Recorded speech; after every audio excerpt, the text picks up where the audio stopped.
me at the spot where pleasure meets education. This is the space where we get real about sex, relationships, and everything in between. I'm your host, Holly Eckelberger, and I'm a longtime sexual health educator, activist, and content creator. I will be your guide through conversations that blend curiosity, pleasure, and truth. Together with some amazing guests, we'll break down stigma, celebrate bodies, and learn how to embrace sexual health with confidence and joy. So get comfy because it's time for the show to get started.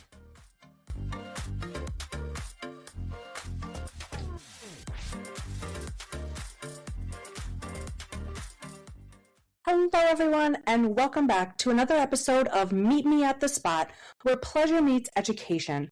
I'm your host, Holly, and this week we are diving into one of my favorite conversations to have. It's one of the topics that I get asked all the time about, especially lately, and it's one of the topics that makes a lot of adults sweat just a little bit. It's the sex talk, or how I like to look at it, the sex talks. Before we go any further, I want to start off by saying something important.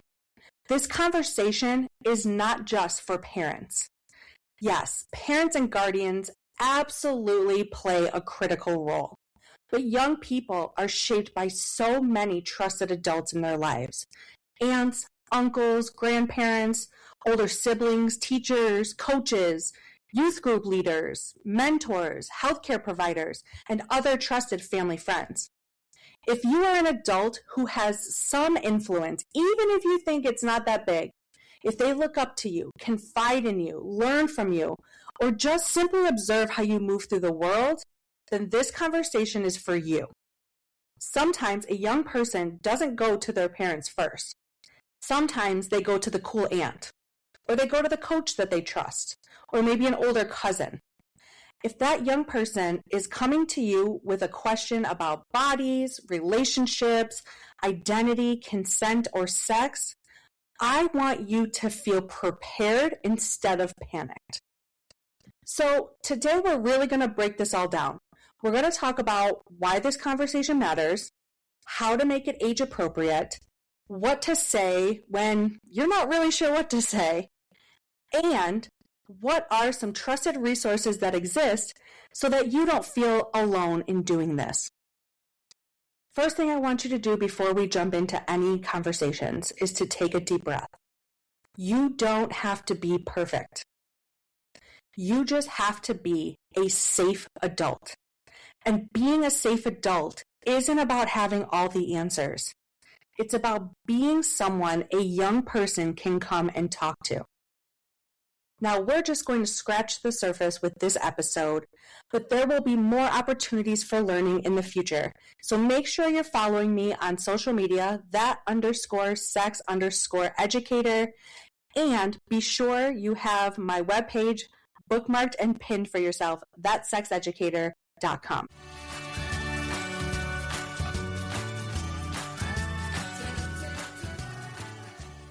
We need to reframe this entire conversation. It's not the sex talk. It's really about ongoing conversations regarding bodies, boundaries, consent, relationships, safety, identity, and values.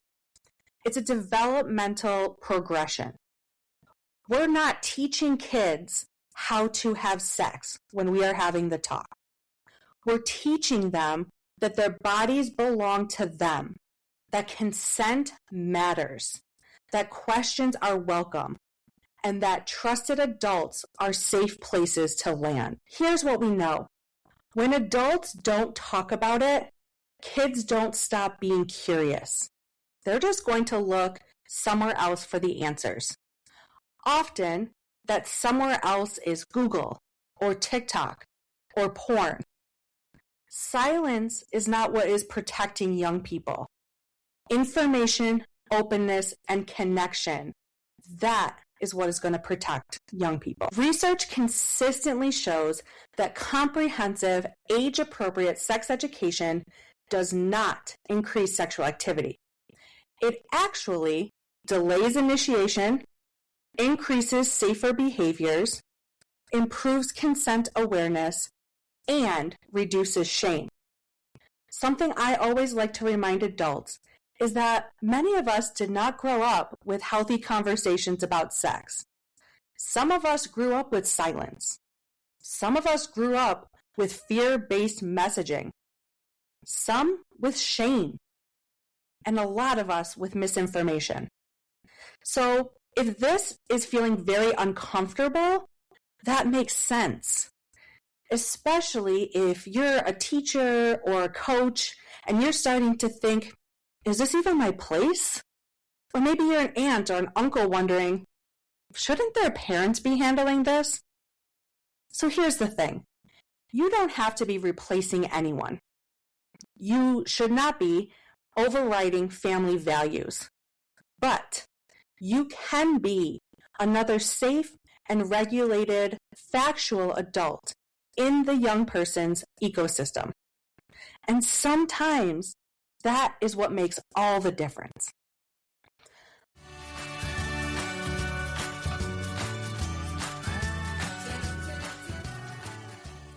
Let's walk through what this looks like developmentally. Remember, as a trusted adult, your role might vary. You might not initiate every conversation, but you can reinforce messages and respond when questions arise. These conversations build on one another throughout the child's life. This helps for the big conversations during middle school and high school to be a lot less awkward because these conversations have been happening since before pre-K. When we think about early childhood, ages 3 to 7, young people are becoming more aware of and very curious about their gender and body differences. They may begin masturbating. And not to be alarmed, a lot of young people are starting to realize that when touch happens, whether it's bumping into somebody or bumping into the couch, when it hits a certain area on their body, it feels really good and it's a different sensation that they may have recognized before. They may start to play house, they may start to play doctor or explore other forms of play with friends and siblings. At this age, they may be establishing a sense of their own gender. They may be copying adult behaviors that they see. At this age, young children are very curious about pregnancy and birth, especially if another adult in their life is currently pregnant or just had a baby. This is a time where they're going to start developing some strong same-gender friendships. As young kids get older, they may start to see another gender as gross or yucky. They're going to start at this age to focus on peer group style of dress and speech. At this age, kids are starting to really discover and understand more about their own sexual orientation. Now, this does not mean that at this age the child is acting on that orientation. They're just starting to become more aware of it. Conversations during this time are about normalizing bodies. It's really critical that all adults who come in contact with youth are using anatomically correct language. Saying words like penis, vulva, testicles, breasts, those should be said instead of things like your cookie, your pee-pee, you're down there, your pocketbook. I always recommend to adults who work with youth to practice saying these words. It sounds silly, but practice saying them in front of a mirror. Or better yet, record yourself saying them. That way you can watch it back and see your body language, the way you change your voice. If you're talking about something and then all of a sudden you feel yourself get softer when you say penis or vulva or vagina because you're uncomfortable with it. Say words like vulva, penis, breasts in the same way you would talk about shoulders, feet, and knees. This accurate language increases safety. At this age, we also want to be teaching around boundaries and consent. Things like your body belongs to you.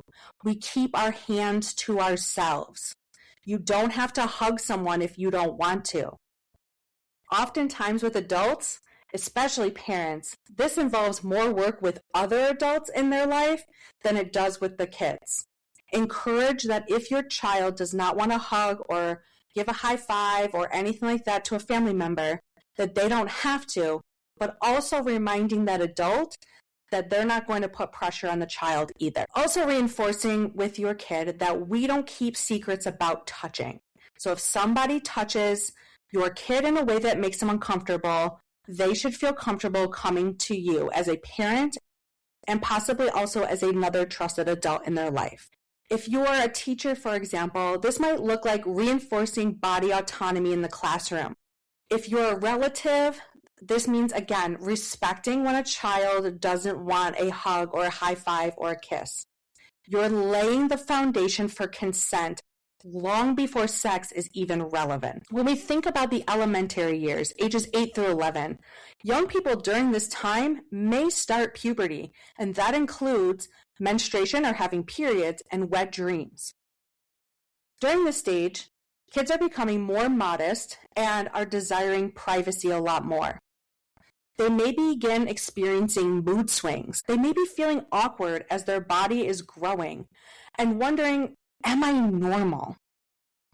During this time, they may start to develop romantic crushes on their friends or older teens, celebrities, and sometimes even develop crushes on teachers or counselors. Some may start to be having romantic or even sexual fantasies. And during this time, they may question whether they are gay, lesbian, bisexual, and or transgender. During this time, they're likely continuing to socialize mainly with same-gender friends. During this time also, many kids masturbate to orgasm. So it went from, ooh, it feels good when it touches, to this feels good when I continue to touch it, to orgasm. During this time, they're likely to be very strongly influenced by their peers. But parents remain their main source of values. This stage is very important to prepare them for puberty before it starts. As someone who menstruates, having your first period without knowing anything about periods can be super scary.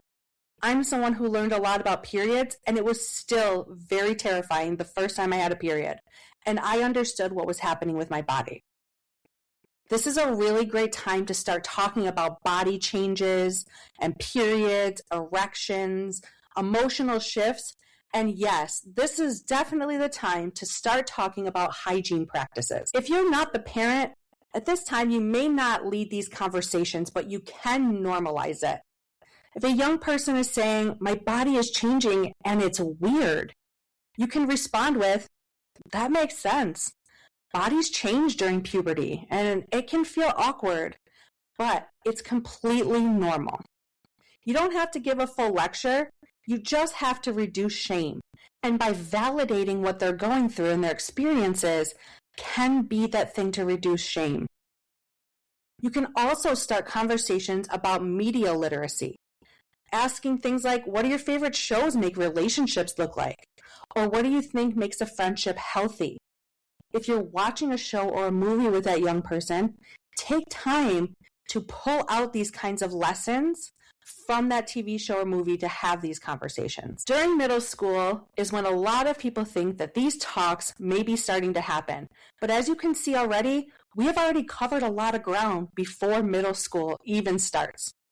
But during this stage, concepts may be beginning that will continue into high school or even get more nuanced as a young person ages. So these things may include wanting to express their desire to be more independent, looking for ways to express their identity, whether it's their clothing or behavior, for example. Middle school is a big time where young people participate in risk-taking and experimentation. They're facing a lot of decisions about sex and drugs. And it may be a time when young people are initiating sexual activity. They may become involved in a serious relationship. Many during this time may come out as gay, lesbian, bisexual, and or transgender. And this is regardless of sexual behavior and experience. This is really the time when curiosity and peer influence is increasing. So during this time, it's really important to focus on reinforcing that consent again, peer pressure, digital boundaries, porn literacy, STIs, and emotional readiness. If a middle schooler asks you something shocking, take time to pause. This is a time when young people may be testing boundaries about how an adult will react if they say something shocking. Your job is not to panic. It's to stay regulated. So you can say something like, I'm really glad that you asked that. Where did you hear about that? Or what have you heard about that? Or are you wanting to know how that actually works? Please talk to young people about digital consent. Sending a photo is different than consenting to it being shared. Once a photo is sent, you lose control over what happens to it. In a time where kids are constantly online on social media, and in a time where AI is becoming increasingly popular and easier to access, this conversation is crucial. When a child was younger, we were really focused on consent being the absence of no. But now we're focusing on more than that.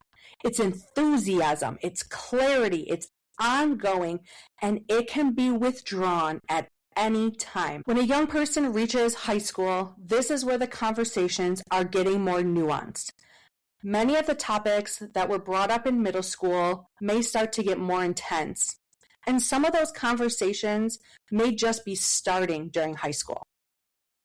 Topics to really focus on discussing during this time include contraception or birth control, STI testing, what healthy and unhealthy relationships look like, communication, emotional readiness, mutual respect, and yes, during this time, we can talk and focus on pleasure. And not in a graphic way, but in a way that really acknowledges that healthy relationships involve mutual care and respect, not pressure or coercion. If you're a coach or a mentor, this may look a little bit like, what does respect look like in a relationship? Or how do you know if someone is ready? If you're a healthcare provider, it may mean offering confidential, medically accurate information. For an aunt or older sibling, for example, it may simply mean saying, if you ever have questions about protection or safety, you can ask me. You're expanding their circle of support. It's really important to remember that the stages of development are not a one-size-fits-all model. I am talking about all of this in a very generalized way. But you as a parent or guardian or caregiver know your child best, and each child is different. Lots of things can influence the stages of development, such as disability or experiencing trauma. As trusted adults, it is important to recognize if there is a major mismatch in development by age. You may need to talk with the parents or guardians, or if you are the parents or guardians, you may need to have a conversation with a medical provider.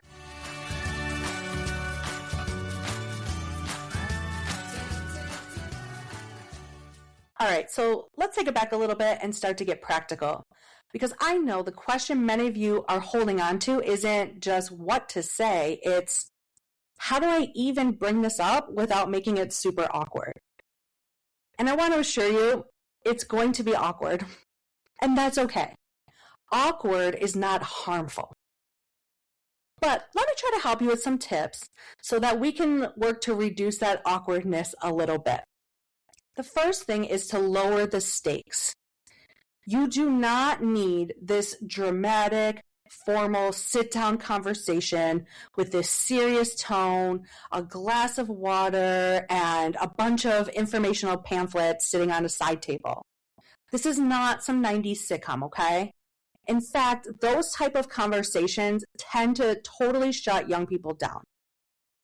This isn't a one-time talk. Remember, these are several talks over a lifetime, small and frequent.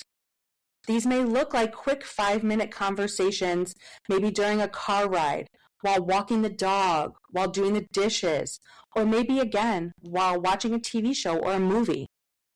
These side-by-side conversations feel safer than the face-to-face intensity. If you're a teacher or a mentor, this may look like a brief check-in after class, a health-related question that's framed neutrally, or incorporating consent language into your everyday expectations. If you're an aunt or an uncle or older sibling, keeping it really casual. Hey, if you ever have questions about relationships or bodies, I'm someone you can talk to. Plant the seeds before the crisis. I've said it a few times already, and I'll say it again. Use media as the entry point. Media is your best co-facilitator. Watching a show or a movie scene or see something about a celebrity relationship, maybe a viral social media trend. You can say, what did you think about how that person handled that? Or, did that behavior seem respectful to you? Or, what would you have done in that situation? You're not grilling them, but you're building these critical thinking skills, and you're learning what they already believe. This can start to happen in younger kids who are watching Disney Junior, Nickelodeon, or whatever kids are watching, and they are experiencing friendships or situations with their friends or other people in their class or social groups. You can start to ask these questions and continue to build on them as they get older. The next thing you want to do is to normalize curiosity. Young people are curious about bodies and relationships long before they're ever ready to think about sexual activity. Curiosity is developmentally normal. Instead of reacting with things like, why are you asking me that? Or, you don't need to know about that. Or, I'll tell you more about that when you get older. Try saying, that's a really normal thing to wonder about. I'm glad you asked. A lot of people have questions about that. When curiosity is normalized, that shame starts to decrease. Make it clear that you're a safe adult, and sometimes you need to say it explicitly. Saying something like, if you ever hear something confusing about sex or relationships, I'd rather you ask me than try to figure it out alone. And reinforcing you won't get in trouble for asking questions. And it's okay to say, and encouraged even to say, I may not always have the perfect answer, but I'll always try to be honest. For adults who are not parents, you can also add, if this ever feels bigger than what I can help you with, we can loop in your parent or another trusted adult together. That reinforces safety without secrecy. The last thing I want to mention that is so important to becoming a safe adult for young people is to practice repair. Let's say you do react poorly. Let's say a young person says something and you make a face or you gasp. Maybe you start to feel yourself lecturing. Maybe you start to panic. It's okay to come back and say, I've been thinking a lot about our conversation. I realized I reacted strongly. I'm sorry if that felt scary. I care about you, and I want you to feel safe talking to me. Repair models accountability, and that accountability is what builds trust.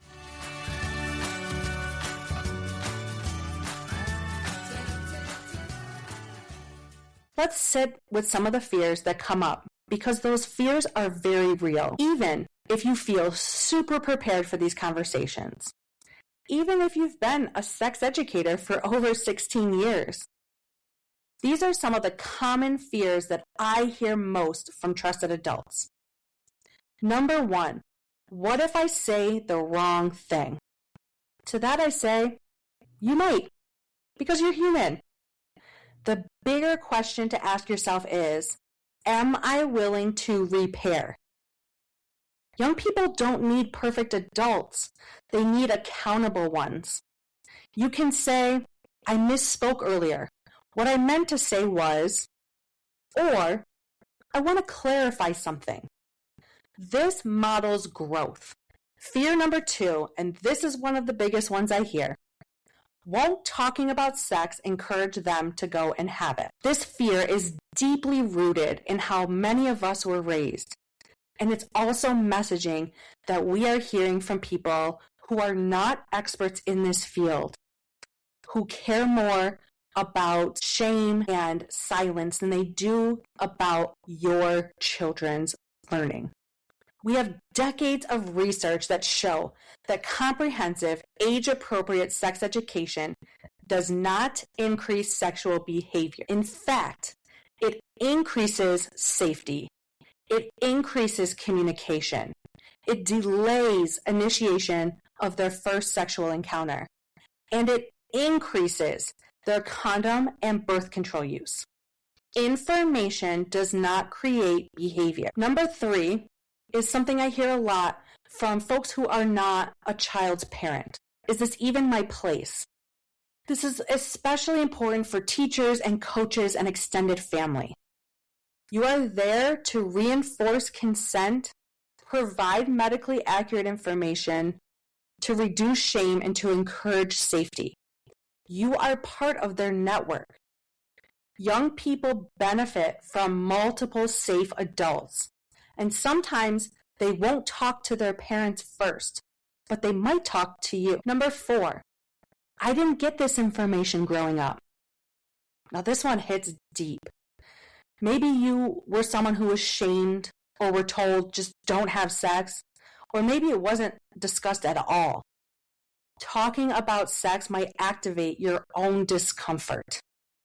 Notice that. You can even say, this is something I didn't grow up talking about, so I'm learning too. That honesty can be so powerful. And number 5, what about my values? Values matter. You can share your values without withholding information. You can say, in our family, we believe, or my personal belief is, while also saying, and it's important you know how to protect yourself. Values plus facts, not values instead of facts.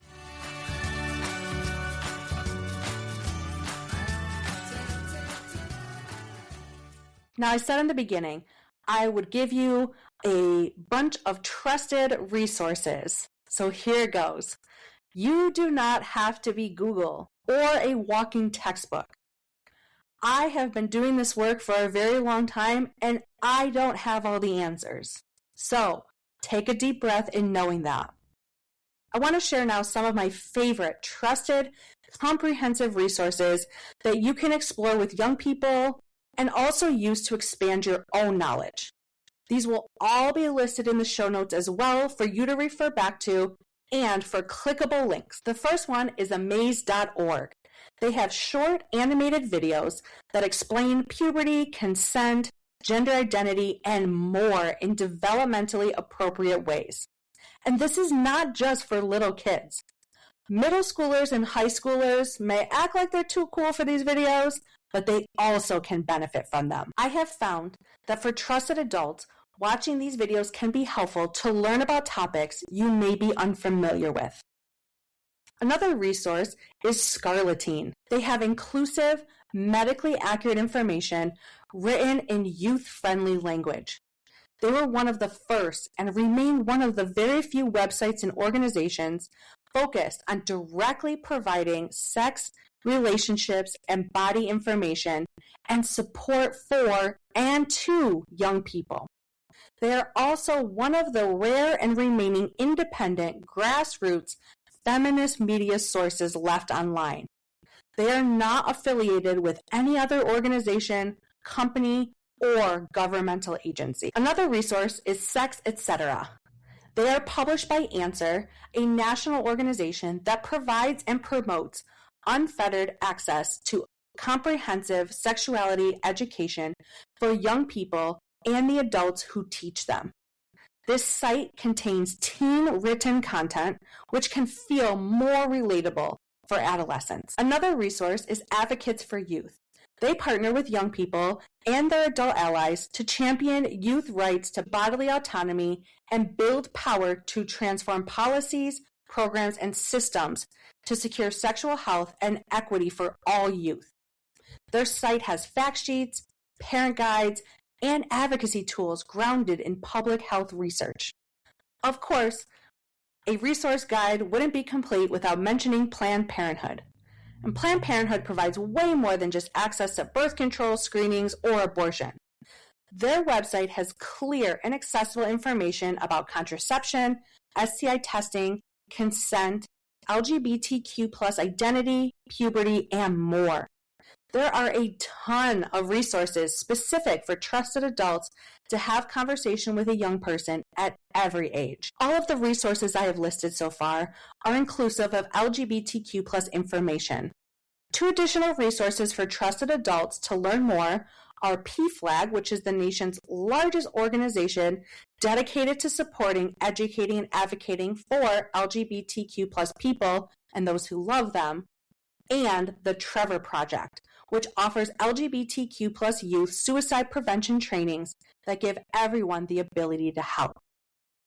If you are in a professional role, an educator, a healthcare provider, or a youth leader, seek continuing education.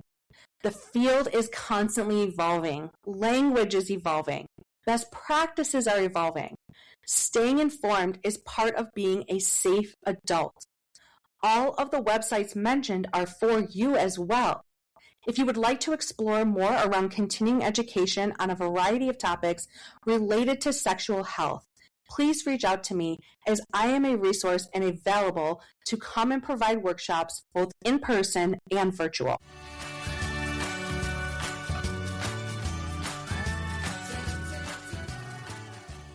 As we wrap up today, I want to remind you that this isn't just about giving out information, but it's all about relationship building. The goal is not to control the outcomes or eliminate any risk or guarantee abstinence or even micromanage behavior. The goal has to be connection.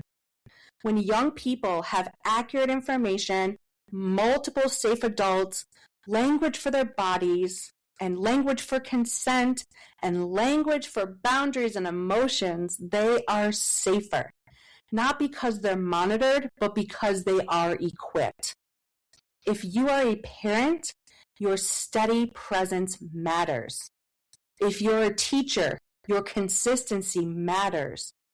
If you're an aunt, uncle, grandparent, or older sibling, your openness matters. If you are a coach or a mentor, the way you talk about respect matters. If you're a healthcare provider, your non-judgment matters. You are all building a safety net. Sometimes the most powerful thing we can say is, "You won't get in trouble for asking. I'm glad you came to me. We can figure this out together." You don't need to be perfect. You need to be safe, regulated, curious, and accountable. When a young person knows that they have at least one safe adult, they are less alone. If this episode resonated with you, please share it with another trusted adult in your life. The more safe adults that young people have, the safer they are. And remember, this conversation doesn't have to start perfectly. It just has to start. Until next week, bye!